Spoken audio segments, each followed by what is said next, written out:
Assalamualaikum warahmatullahi wabarakatuh. Nama saya Indah Nurhayati, pendamping sosial dari Kecamatan Petarukan, Kabupaten Pemalang, Provinsi Jawa Tengah. Salah satu daripada tujuan pemerintah memberikan bantuan sosial adalah dalam rangka untuk pemenuhan gizi anak usia dini dan juga ibu hamil agar terhindar daripada stunting. Berikut akan saya ulas mengenai simulasinya. Saksikan di video berikut ini ya. Warahmatullahi wabarakatuh. Waalaikumsalam warahmatullahi wabarakatuh. Terima kasih ya Ibu sudah hadir di pertemuan kelompok hari ini ya di rumahnya Ibu Eko yang sudah datang juga dan juga sudah hadir ya tentunya ya. Apa kabarnya semua ini Ibu? Baik. Ya. Kabarnya gimana Bu? Alhamdulillah juga baik. Mengingatkan sebelum kegiatan kita berdoa dulu ya Bu ya. Berdoa untuk kelancaran pertemuan kita hari ini ya. Berdoa selesai. Melanjutkan dari materi kita yang bulan lalu ya Bu, masih ingat enggak pertemuan kemarin kita bahas apa? Lupa Bu. Lupa. Membahas tentang Ibu kan sudah menerima bantuan berupa apa Bu? PKH dan juga uang. Iya, uang dan beras ya. Itu yang uang itu sudah digunakan untuk apa? Sudah berangkat Bu. Sudah berangkat untuk apa maksudnya nih? Ya, buat beli nyampan, kebutuhan, buat macam-macam. Iya. Kalau yang misalkan untuk ibu hamil, kemudian yang punya balita itu sebaiknya untuk membeli apa? Beli buah-buahan. Beli buah-buahan. Iya. Beli makanan yang bergizi ya Bu ya. Sayuran dan buah ya, jangan dilupakan itu ya. Hari ini kita akan membahas tentang itu Ibu, yaitu makanan-makanan yang bergizi ya untuk ibu hamil dan juga anak balita dan juga anak panjenengan agar terhindar dari yang namanya stunting. Yang pertama itu ada kandungan gizi ya Bu ya, yang namanya kandungan gizi dalam makanan itu ada 3 Bu ya. Ibu-ibu bisa lihat di sini sebentar. Nah, bisa terlihat nggak tulisannya? Kalau enggak saya bacakan. Ya. Itu ada yang namanya makanan pokok ya. Makanan pokok itu apa? Maksudnya adalah karbohidrat. Karbohidrat itu ya berarti sumber tenaga untuk berpikir dan bekerja. Jenisnya itu ya yang kenyang-kenyang Bu. Biasanya apa kalau yang kenyang-kenyang? Kalau pudin ya. Hanyong. Terus makanan sehari-hari apa biasanya? Nasi, beras ya itu ya. Itu yang sumber energi Bu, namanya karbohidrat Bu ya. Kemudian yang kedua adalah lauk pauk ataupun protein ya. Lauk pauk itu untuk membangun sel yang rusak ya. Kemudian biasanya itu ada di dalam apa Bu, misalkan daging ya, ayam. Kalau daging berarti apa saja nih? Daging ikan, daging ayam, daging ikan, ayam, kemudian telur ya, bisa ya. Itu yang dari hewan ya Bu ya, yang protein hewani. Kemudian yang nabati itu kan ada tempe, tahu ya, kacang ya, itu ya kacang-kacangan ya Bu ya.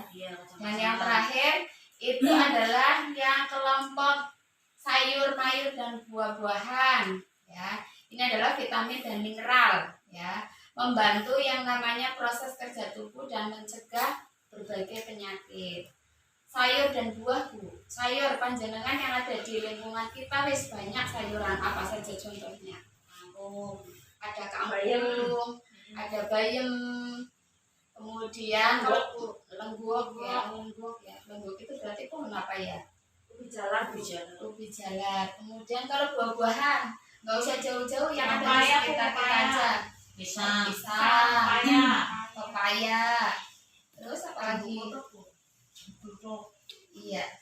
Seperti itu ya Bu, contoh-contohnya dengan sudah bisa mengetahui ya.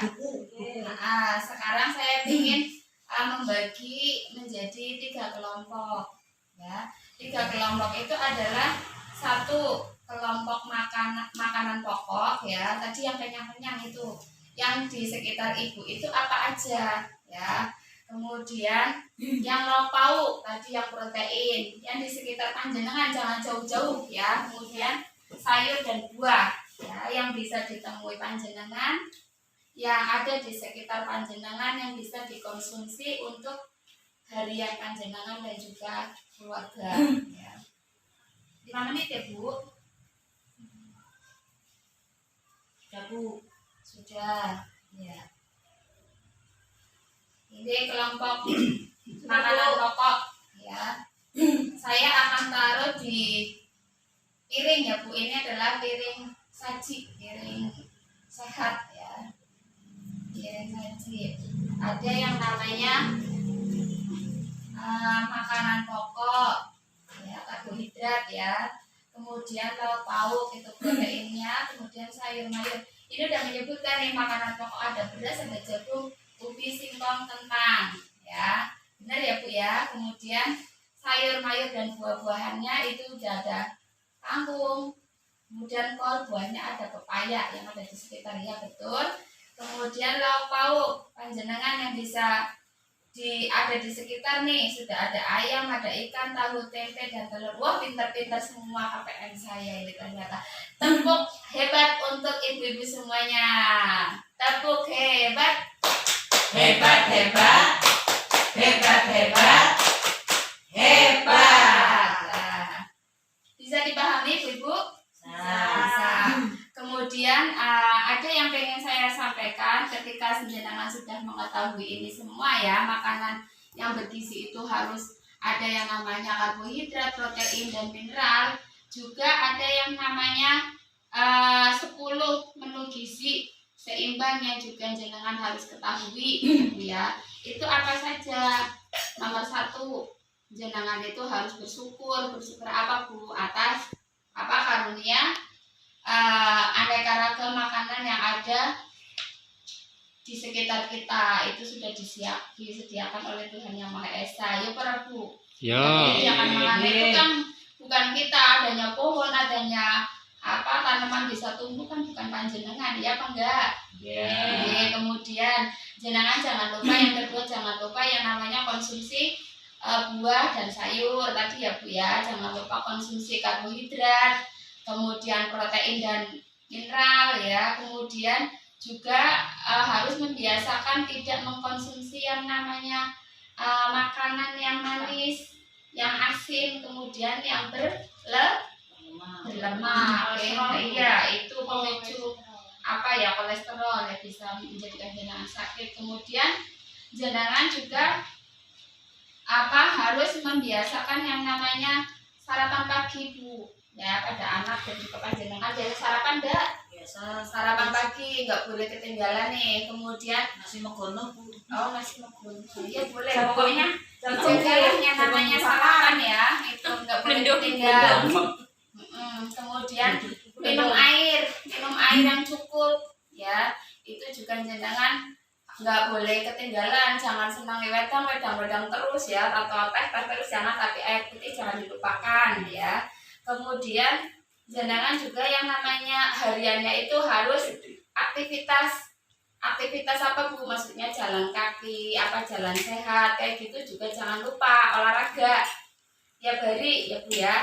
Kemudian yang selanjutnya juga jenengan harus yang namanya membiasakan membaca label makanan Bu. Jenengan kalau beli makanan itu juga jangan lupa membaca label gizinya ya. Misalkan ada gizi apa yang terkandung itu di makanan, biasa baca apa enggak? Enggak langsung makan. Langsung. Nanti kalau ada luar gimana? Enggak tahu. Dimakan aja. Iya. Enggak boleh ya Bu, mulai sekarang jenengan harus belajar ya, belajar melihat label makanan ya. Kemudian yang ke-10 atau yang terakhir, jenengan jangan lupa yang namanya cuci tangan pakai sabun dengan menggunakan air yang mengalir. Begitu Ibu-ibu ya. Bisa dipahami semuanya? Bisa Bu. Bisa dijalankan?